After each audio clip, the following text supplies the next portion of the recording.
Di lembah sungai Eufrat dan Tigris yang subur, lahir sebuah peradaban manusia dengan kota perdagangan yang sangat maju pada zaman itu. Kota itu adalah Mesopotamia. Mesopotamia berasal dari dua kata, yaitu Mesos yang berarti tengah dan Potamus yang berarti sungai. Nama Mesopotamia sudah digunakan oleh para penulis Yunani dan Latin kuno, seperti oleh Polybius pada abad kedua sebelum Masehi dan Strabo pada 60–20 Masehi. Dan kini, daerah Mesopotamia menjadi sebuah negara yang kita kenal dengan Irak, serta mencakup beberapa bagian yang sekarang menjadi wilayah Iran, Kuwait, Suriah, dan Turki.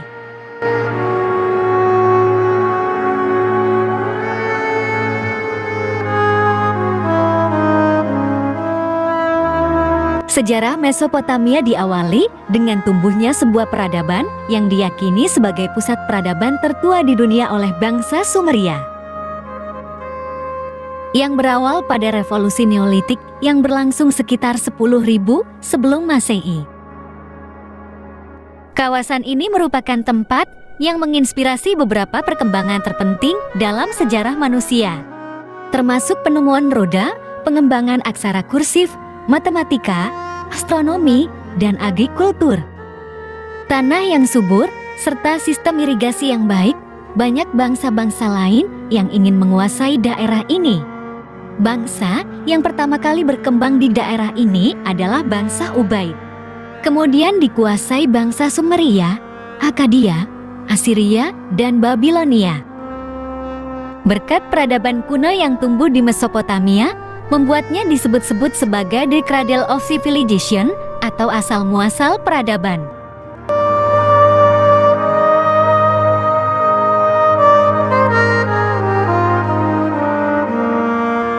Secara geografis, Mesopotamia terletak di benua Asia bagian barat.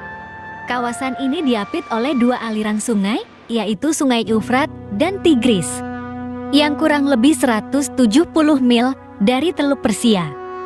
Daerah awal yang dihuni oleh masyarakat Mesopotamia berupa kawasan di lembah bagian bawah, dengan iklim semi gersang dengan bentangan gurun yang luas di sebelah utara dan daerah rawa-rawa berlumpur di sebelah selatan.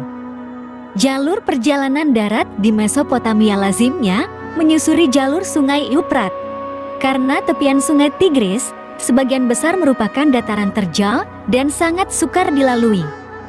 Selain pertanian, di seluruh wilayah Mesopotamia juga didukung oleh usaha ternak biri-biri, hewan kambing, dan unta. Para pengembala mendiami sebuah kemah di sepanjang sungai saat musim panas, dan akan berpindah menuju padang rumput musiman di sepanjang perbatasan gurun pada musim dingin yang basah. Wilayah Mesopotamia pada umumnya tidak memiliki bebatuan untuk bahan bangunan, logam mulia, dan kayu. Karena itu, sepanjang sejarahnya, Mesopotamia bergantung pada perniagaan jarak jauh atas hasil pertanian untuk mendapatkan barang-barang langka dari luar wilayah. Sementara itu, daerah rawa-rawa di bagian selatan terdapat budaya penangkapan ikan dengan kapal-kapal pengangkut yang berlangsung semenjak zaman prasejarah.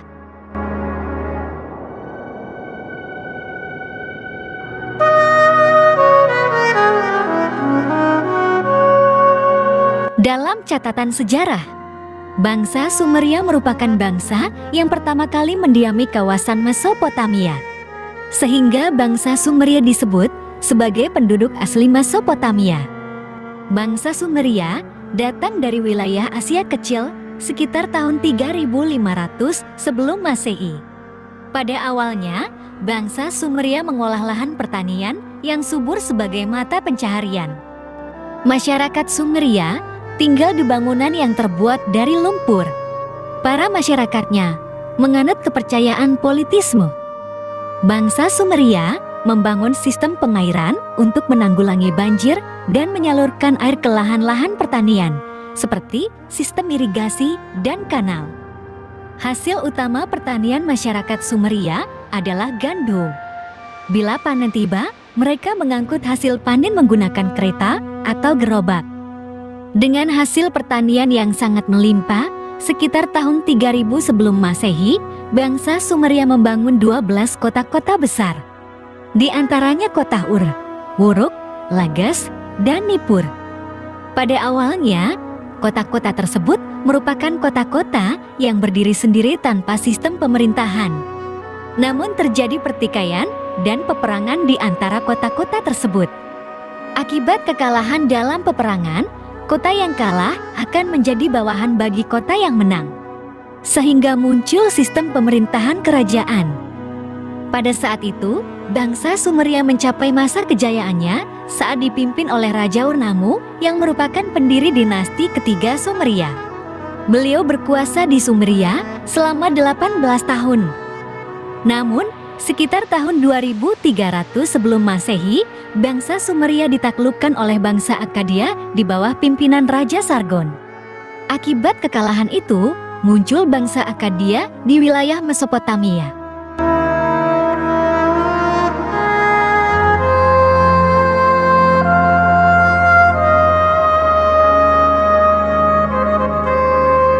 Peradaban Akkadia diawali dengan bermigrasinya keturunan suku Semit dari wilayah barat ke bagian atas dan tengah Mesopotamia.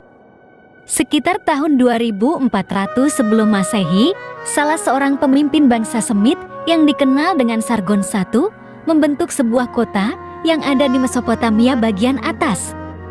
Sargon I kemudian berhasil memperluas wilayahnya sampai ke Mesopotamia bawah dengan menaklukkan bangsa Sumeria dan memaksa mereka untuk tunduk terhadap pemerintahannya. Peristiwa inilah yang menandai dimulainya asimilasi secara perlahan antara bangsa Sumeria dengan bangsa Semit. Sejak saat itu, berdirilah sebuah kerajaan baru yang dikenal sebagai Akkadia. Raja Sargon I berkuasa di Akkadia pada tahun 2371 sampai tahun 2316 sebelum Masehi. Dengan pusat ibu kota kerajaan berada di Agade. Semasa pemerintahan Sargon I, Akkadia merupakan sebuah kerajaan dengan kekuasaan terbesar pertama. Wilayah kekuasaannya mencakup kawasan Sungai Eufrat dan Tigris yang mengalir dari Sumeria, wilayah Iran Barat, Suriah, dan Anatolia. Bangsa Akkadia merupakan penganut kepercayaan politisme. Sebagian besar dewa-dewa Akkadia adalah dewa-dewa Sumeria yang disamarkan secara halus dengan nama-nama Semitik. Ekonomi Akkadia bersumber pada sektor pertanian. Terdapat dua pusat utama pertanian di Akkadia, yaitu daerah selatan yang menggunakan sistem irigasi dan daerah utara, tepatnya di daerah Upper, yang menggunakan sistem pertanian hujan musiman. Akkadia mencapai puncak kejayaannya pada abad ke-24 dan ke-22 sebelum Masehi. Sampai akhirnya Raja Sargon I meninggal dunia pada tahun 2279 sebelum Masehi. Dan pemerintahannya digantikan oleh putranya Rimus. Akan tetapi, Rimus dan Manistusu yang merupakan kedua putra Sargon I telah dibunuh. Sehingga cucu Sargon I yang bernama Naram-Sin naik tahta menjadi raja. Naram-Sin berkuasa pada tahun 2254 sampai tahun 2228 sebelum Masehi, tepatnya selama 75 tahun. Dia berhasil menguasai seluruh Asia Barat Daya, yang terbentang dari Lebanon sampai pesisir Laut Tengah, Turki hingga Teluk Persia. Sekitar tahun 2230 sebelum Masehi, kerajaan Akkadia digulingkan oleh orang-orang Gunung Gutayan dari timur laut.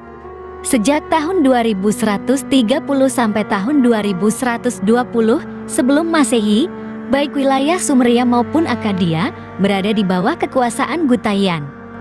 Namun, orang-orang Amori yang berbahasa Semitik masuk ke Akkadia dari arah barat daya. Orang-orang Gutayan pada akhirnya dapat dibunuh dan diusir oleh bangsa Amori. Tidak lama kemudian, bangsa Amori menguasai Akkadia dan mendirikan kerajaan baru yang bernama Babilonia.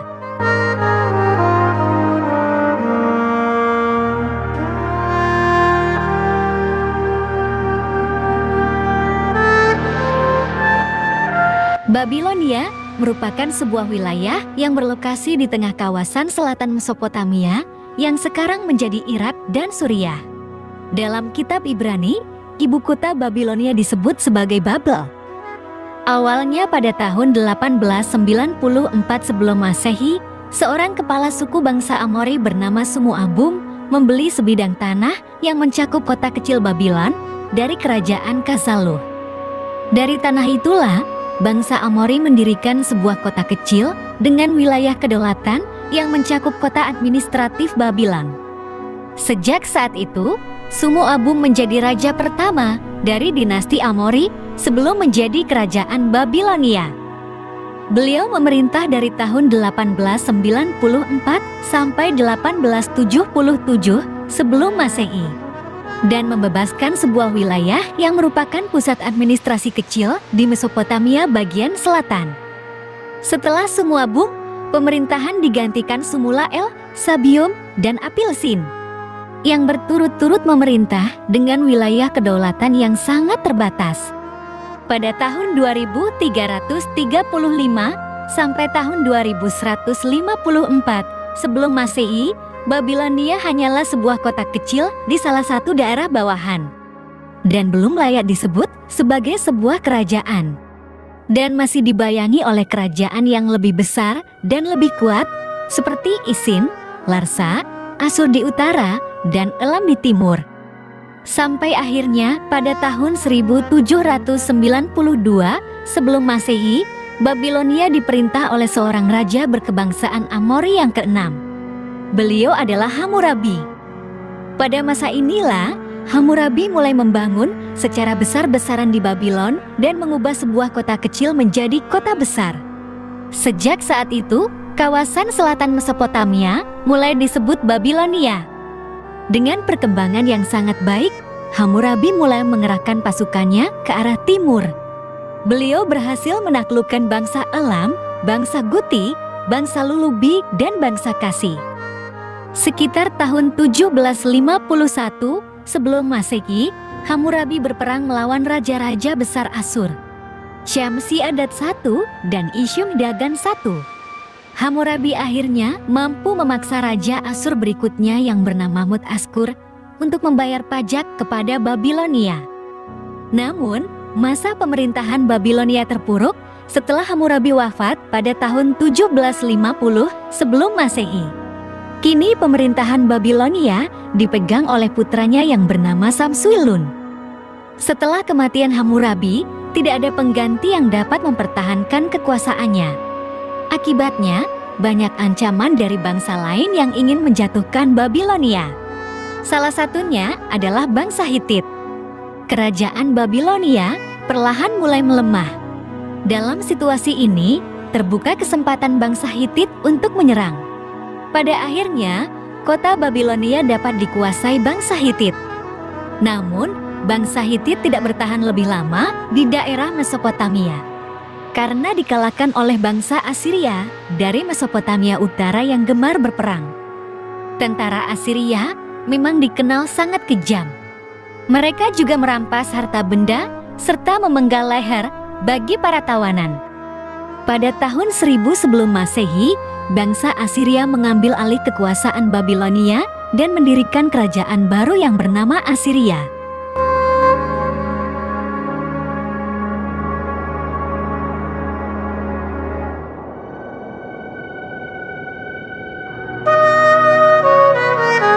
Asiria merupakan sebuah kerajaan yang berpusat di hulu sungai Tigris, Mesopotamia, dan masuk ke dalam rumpun dari bangsa Semit. Kerajaan Asiria memang terkenal dengan pasukan militernya yang sangat kuat. Oleh sebab itu, bangsa Asiria sangat suka berperang dan berperilaku kejam terhadap musuhnya. Sejak 3000 tahun sebelum Masehi, bangsa Asiria sudah menetap di tepian sungai Tigris. Namun, mereka masih di bawah kekuasaan Babilonia dan bangsa Mesopotamia lainnya. Asyur-ubalid I merupakan raja pertama sekaligus pendiri kerajaan Asiria. Beliau memerintah pada tahun 1354 sampai 1318 sebelum Masehi. Awalnya, Asyur-ubalid I tunduk pada Raja Tusratah dari Mitanni. Namun, setelah tahun 1340 sebelum Masehi, beliau menyerang Tusratah dan menguasai Mitanni bagian timur laut Mesopotamia. Pada masa Asyur tua, atau sekitar abad ke-20 hingga ke-15 sebelum Masehi, Asyur menguasai sebagian besar Mesopotamia Hulu dan sebagian dari Asia Kecil. Masa pemerintahan Asyurubalid I, kerajaan Assyria terus berperang melawan pasukan Babilonia. Beliau menyebut dirinya sebagai Raja Agung dan merupakan orang pertama yang menyebut Assyria sebagai tanah Asur. Semasa Raja Sennacherib, kota Nineveh menjadi ibu kota kerajaan Assyria. Sennacherib membangun tembok puluhan kilometer di sekeliling kota untuk menghindari serangan musuh. Dia juga membangun kuil, monumen, gerbang utama, hingga istana. Namun, Raja Sennacherib meninggal dunia setelah dibunuh oleh kedua putranya, yaitu Adramelech dan Sarezer. Kemudian, mereka melarikan diri ke wilayah Ararat. Pada tahun 668 sebelum Masehi, Assyria dipimpin oleh Raja Asyurbanipal. Ayahnya bernama Esarhaddon yang merupakan putra bungsu dari Raja Sennacherib. Kerajaan Assyria mencapai puncak kejayaannya pada masa pemerintahan Asyurbanipal, sehingga beliau dianggap dewa karena memiliki wilayah kekuasaan yang sangat luas, mulai dari pantai Laut Tengah, kota Mesir, dan Arab. Pada tahun 627 sebelum Masehi, Asyurbanipal meninggal dunia. Setelah kematiannya, Assyria mulai mengalami kemunduran dan banyak diserbu oleh berbagai bangsa di sekitarnya. Puncaknya, pada tahun 612 sebelum Masehi, bangsa Kaldea yang berkembang di Mesopotamia Selatan menyerang Assyria. Setelah pertempuran yang panjang, akhirnya bangsa Kaldea berhasil menguasai pusat ibu kota Assyria. Setelah wilayah ibu kota Nineveh dikuasai, perlahan-lahan kerajaan Assyria mulai mengalami keruntuhan. Hanya ini informasi peradaban Mesopotamia yang dapat kami sampaikan. Mohon maaf apabila ada informasi yang kurang tepat. Terima kasih.